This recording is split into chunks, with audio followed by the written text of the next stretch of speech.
Hello there, my name is Amir Azhar and I hope our last tutorial has been useful to you thus far.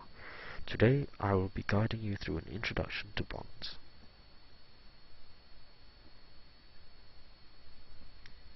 Bonds consist of an issuer and a bondholder. The issuer will issue the bonds and the bondholder will buy the bonds. The issuer will then use the amount raised to fund its operations.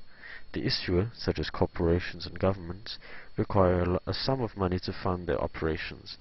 They will aim for a lower interest possible, and therefore will usually opt to issue bonds. The bondholder will receive regular periodic income issued by the issuer. Bonds are much less risky than other financial products. The principal amount can only be recovered on the bond's maturity date. Issuers can also issue multiple date repayment bonds, where the issuer will repay the par value of the bond with 2 or more dates, which means that the issuer will divide the amount of par value according to the numbers of maturity dates. Call provision is a bond feature where issuers of the bond could also use call provision to call back the bond. Issuers can use this feature when the market interest rate is much lower, allowing the issuer to reissue a new bond at a lower interest rate. Put provision is another feature of the bond, where the investor will use it to request the issuer to call back the bond at a specific time prior to maturity. This would be exercised when the bond interest rate is lower than the market rate. There are many different types of bond interest payments, such as fixed, floating, indexed, or payable at maturity. Usually, bonds are issued with fixed interest rate payments. However, the bond will be less attractive if the prevailing interest rate is higher. The fixed interest rate is where the interest earned will be fixed throughout the entire lifespan of the bond. The interest rate and the price of the bond are negatively correlated. As the interest rate fluctuates, investors or issuers may be at a disadvantage. Investors look into alternative interest payments like floating, where the interest rate will be adjusted according to the market rate. Indexed interest rate, also known as index-linked bonds, refer to where the interest rate is adjusted according to a specific market index. These bonds will help investors fight inflation, as the rates are adjusted according to the inflation and is less volatile compared to other types of bonds.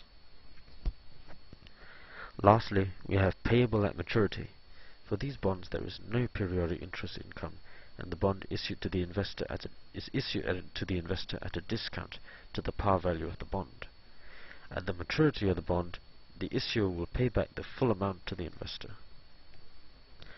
Bonds are considered low-risk products. However, there are still risks for investors to take note of when investing in it. The first risk to take note of is interest rate risk.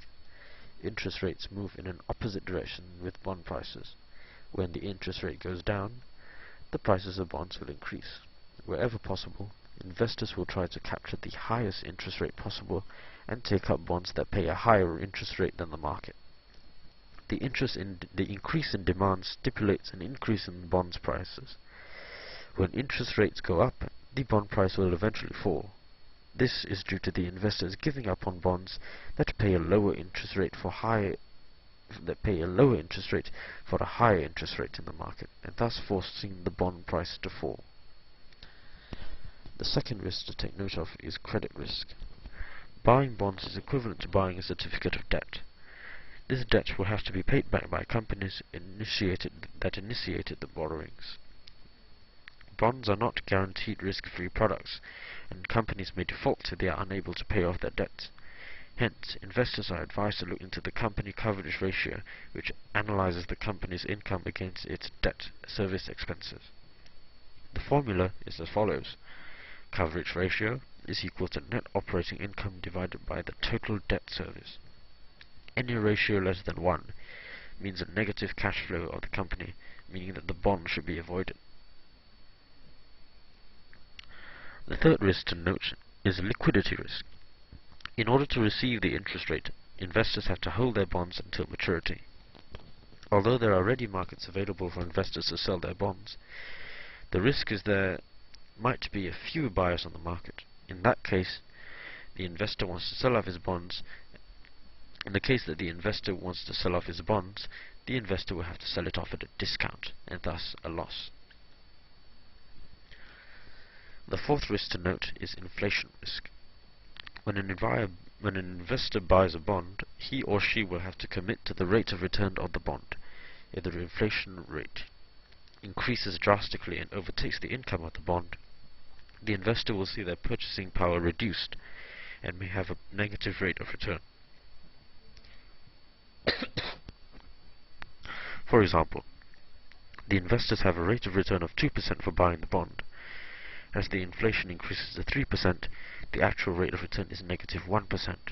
It is a decrease of 1% of the investor's purchasing power.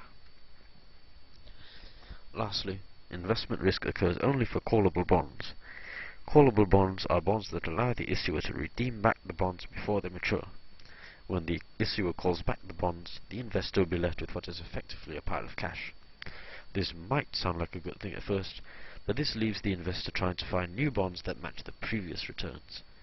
This will force the investors to reinvest their proceeds on a lower rate of return than previous funds. We have come to the end of the second tutorial. I hope you have a better understanding of bonds, and stay tuned for our next tutorial, which I will be covering options and futures. Have a nice day.